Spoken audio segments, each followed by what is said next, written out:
And our second main topic today gets submitted to us by Amir. And Amir writes, "Greetings, John and Rob.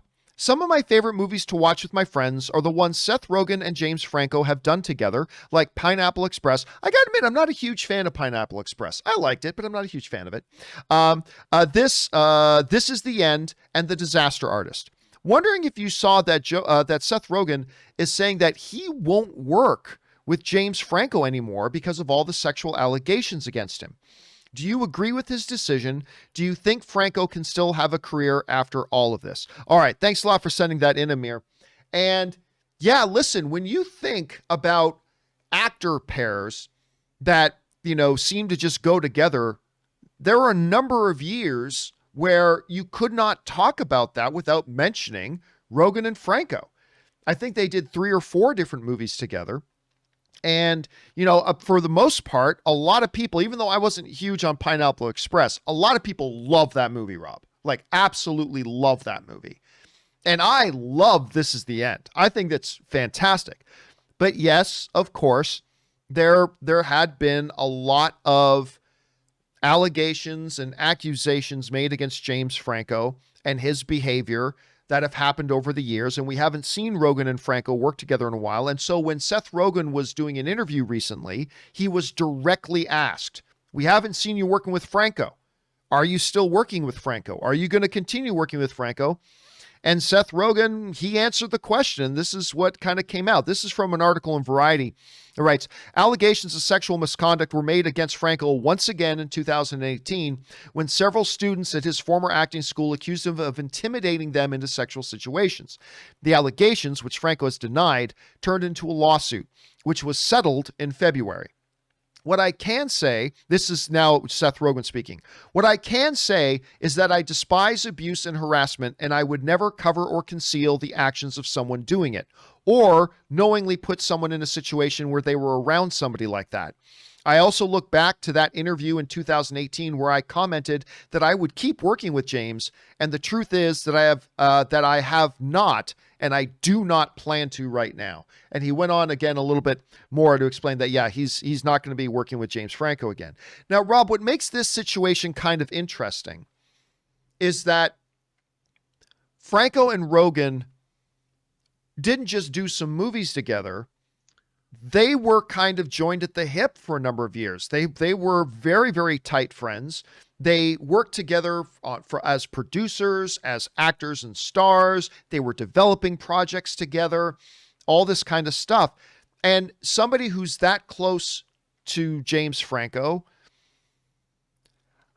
look, I don't want to put Rogen in a spot that we don't know for sure, but if there were many people on the planet who would know if like all the allegations that started coming out against Franco had some validity, Seth Rogen might have been close enough to the situation to know if there were like, if there was legitimacy to those accusations. And, Rogen has said as a former kind of best friend, I mean, the Comedy Central roast of James Franco is one of the funniest there's ever been. And of course, Seth Rogen was kind of the ringleader for that whole thing. And you see how tight those two guys are now. Rogen says, "I'm not going to work with them anymore."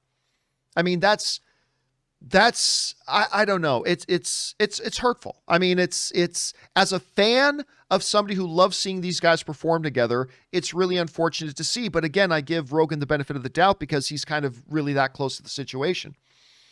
And I think a lot of movie fans are going to be disappointed not to see them working together again, but maybe it's rightfully so. I don't know, Rob, You see this situation, you hear what Rogen is saying, and what do you make of this? What's your take on all of it? Well, I mean, first of all, Evan Goldberg and Seth Rogen are hugely successful. Their TV careers, whether it's Preacher, whether it's The Boys, their movie careers, so Rogen's movie career in front of the camera, they're very, very successful, and they've spent years building a brand.